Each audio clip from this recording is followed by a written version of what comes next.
He's innocent, and it worked. And now he'll be paid $88,000 for his wrongful incarceration.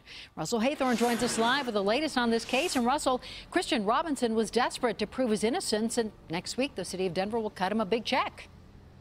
And this is just the latest settlement the city of Denver is shelling out big bucks for. In this case, a clerical error led to the arrest of the wrong man.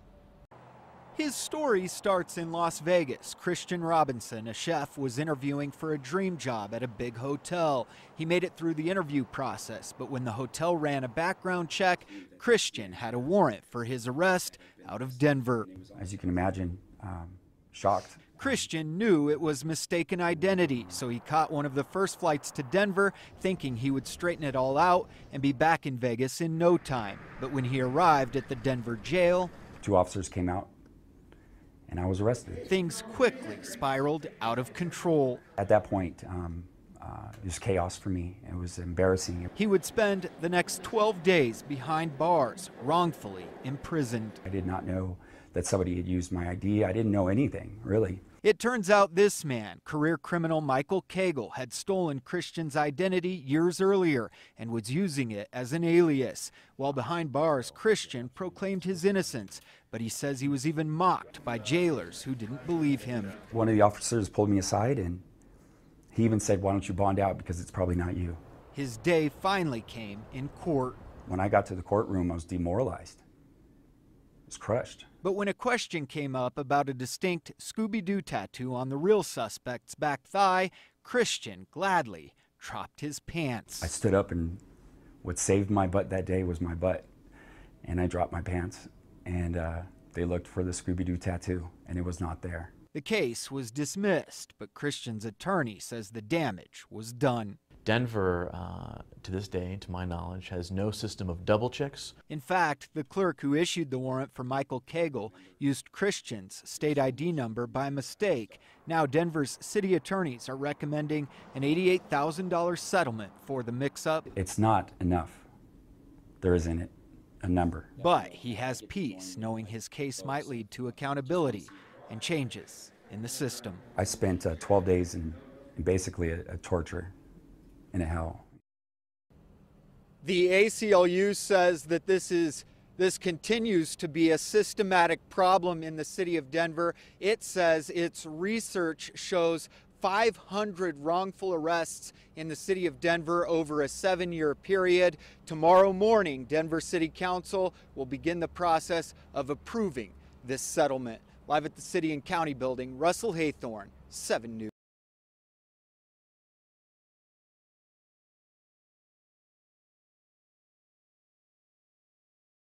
Man wrongfully arrested, jailed for 12 days in Denver nears $88,530 settlement with city. Man dropped his pants to show he has no tattoo. Denver, after being wrongfully arrested by Denver police and spending 12 days in jail, a desperate Christian Robinson was willing to do just about anything to prove his innocence. Ultimately, he dropped his pants in court to show authorities he didn't have the real crook's telltale Scooby-Doo tattoo on the back of his thigh. Now, Denver city attorneys have tentatively agreed to pay $88,530 to Robinson, who was mistakenly arrested after a criminal stole his identity and a sheriff's clerk mistakenly changed a warrant. The proposed settlement of Robinson's federal lawsuit against Denver requires approval by the city council. A vote on the issue has not been scheduled. Robinson's attorney, Raymond K. Bryant of the Civil Rights Litigation Group, confirmed the settlement amount. Robinson's ordeal began in 2010 when the chef applied for his dream job at a big Las Vegas hotel. He made it through the interviews, but the hotel's background check found Robinson had an active arrest warrant for felony drug distribution in his home state of Colorado. His reaction? As you can imagine, shocked, Robinson told 7NEWS. Anxious to untangle what he suspected was a case of mistaken identity, Robinson caught a red-eye flight to Denver. He went straight to the Denver Police Department in the morning and told a front desk officer named Gene Kita there was a mix-up about him being named in an arrest warrant. He asked police to compare his fingerprints and other biographical information to prove he wasn't the man wanted by police. Things quickly spiraled out of control. During a pre-trial deposition, Robinson testified that Keita and another officer repeatedly looked back and forth at Robinson and whispered to each other their doubt that Robinson looked like the person they believed should be arrested, according to the lawsuit. Ultimately, the officers decided to arrest Robinson, saying they would just let the system sort it out, a judge wrote in court papers. At that point, it was chaos for me. It was embarrassing, Robinson recalled. Relationships were on the line. He kept telling police and deputies who took him to jail that they had the wrong guy, according to Robinson's attorney. One of the officers pulled me aside and he even said, "Why don't you bond out because it's probably not you," Robinson said. They didn't make it available for me to prove my innocence. After a long 12 days, Robinson finally appeared in Denver State Court. When I got to the courtroom I was demoralized. I was crushed, he said. He again pleaded this time to a prosecutor that they had the wrong man. The prosecutor reviewed the case file, which showed Cagle had several tattoos, including a huge Scooby-Doo tattoo on the back of his thigh. I stood up and what saved my butt that day was my butt. And I dropped my pants, and they looked for the Scooby-Doo tattoo, and it was not there, Robinson said. The judge released Robinson. Eventually, Colorado Bureau of Investigation officials unraveled the identity mix-up and issued a letter declaring the factual innocence of Robinson. The real suspect, Cagle, pleaded guilty to the drug charge. But the damage to Robinson's life had been done. He lost his job and his application for the new job was rejected. They treated him like a criminal. He went in and tried to do the right thing. And they treated him like a criminal who should be thrown in jail, even though he was overtly saying to them, "I'm not the right person," Robinson's attorney, Raymond K. Bryant, said. What Robinson didn't know was that a man named Michael Cagle had been arrested by Denver police the previous year on the drug charges. Cagle told police his name was Christian Robinson and gave them a state identification card bearing Robinson's name, birth date, and physical description, court records state. Robinson had lost his ID card years earlier. "I did not know that somebody had used my ID. I didn't know anything, really," Robinson said. His attorney says all of this could have been avoided if anyone had simply compared Robinson to the real suspect. Bryant said Michael Cagle had a different eye color, build, tattoos and facial features. He was also 9 years older than Robinson. At the time of his arrest, the Denver Police Department's front desk had a computer where an officer could call up suspects' arrest photos on a program called WebMag. Officer Keita did look up Cagle's mugshot but not until after the lawsuit was filed. In a deposition, Keita testified it was apparent from the WebMag shot of Cagle that he looked nothing like Robinson. Likewise, Denver Sheriff Department Major Mike Horner also testified that a comparison of the two men's mugshots would have revealed an identity problem. These mistakes were compounded by a deeper flaw, a lack of safeguards in the Sheriff Department's electronic arrest warrant system. Robinson was entangled in the case after Cagle didn't show up in court and an arrest warrant was issued. The original arrest warrant contained Cagle's name as the wanted man, but it also had Christian Robinson's name and birth date as Cagle's alias, court records state. Clerk switched key state ID number in warrant. Somehow, the electronic warrant transmitted by the court to the Sheriff's Department only contained Robinson's name. But it also had a key identifying number for Cagle, the State Identification Number or SID, court records state.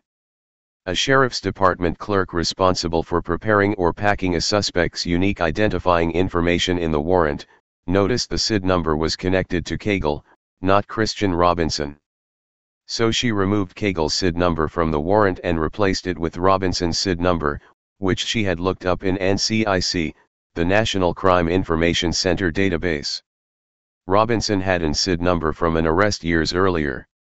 The SID number change was a critical mistake.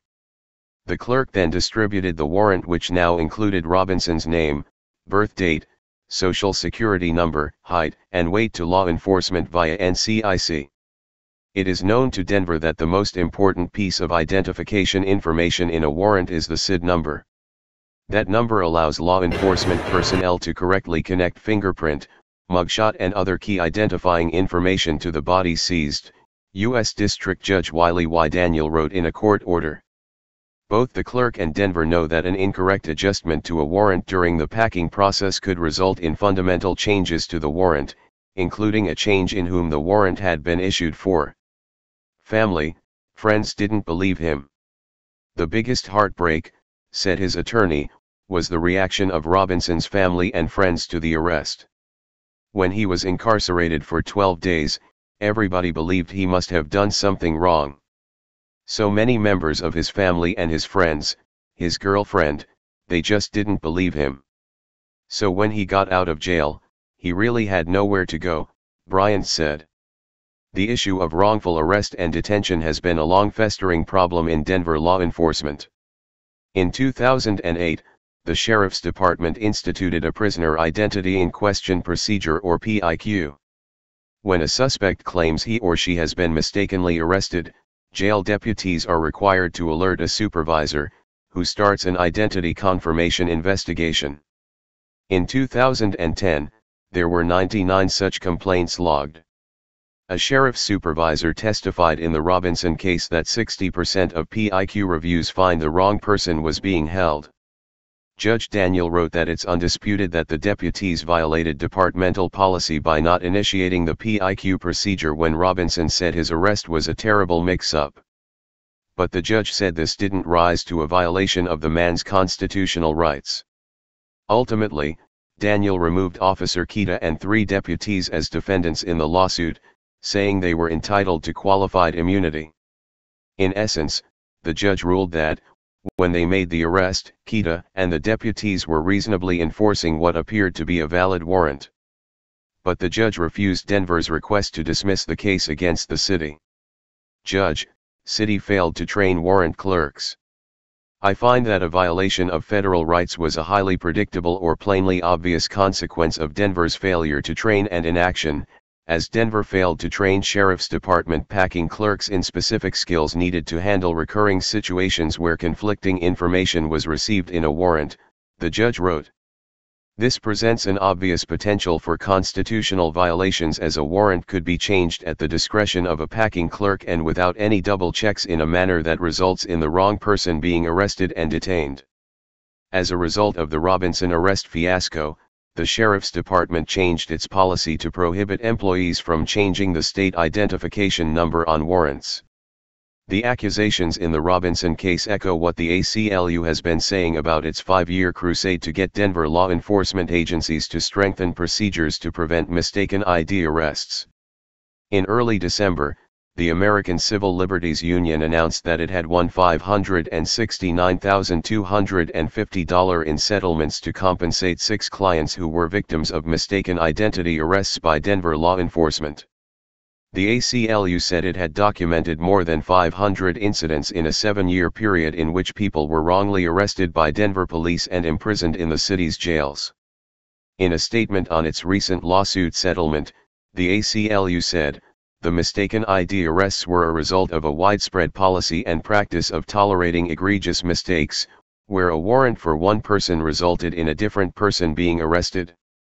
In each of its clients' cases, the ACLU said, Denver police deliberately ignored facts that demonstrated that they were arresting or causing the arrest of the wrong person and that Denver Sheriff Department deputies refused to investigate obvious red flags and repeated complaints from plaintiffs and their family that they were locking up the wrong person. Hey Charlotte County, this is Charlotte County COPWATCH, and I wanted to explain what fair use is. You can use pieces of news articles if you're doing it for news reporting, you have commentary, and you're doing it for education purposes. So that's what fair use is, as you can see right here. Another reason why I wanted to make this video is to let you know I have just joined with Patreon. A nice thing with Patreon, I make no money on YouTube. They took the money away years ago. And so this is another way to give, and it's a nice thing too because you can give monthly. You can give $1, $5, $10, whatever. I do 4 to 5 hours a day on trying to wake the sheeple up on how corrupt it is and different ways that you can fight the corruption. So Patreon is a way that you can do it, and then of course the old way is still there. Donate to Sheriff County Cop Watch with PayPal or credit card.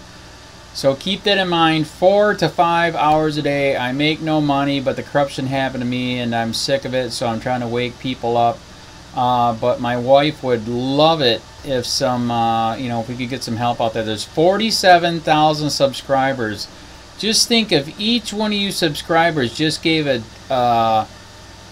let's say, actually, yes, $1 a month. 47,000 subscribers gave $1 a month. That would be awesome. That's not going to happen. But anyways, that would be great if it did happen. But, do the math in your head. Just think about it. Like I said, 4 to 5 hours a day. I get no money from YouTube. YouTube has gone nuts. You can't do anything anymore.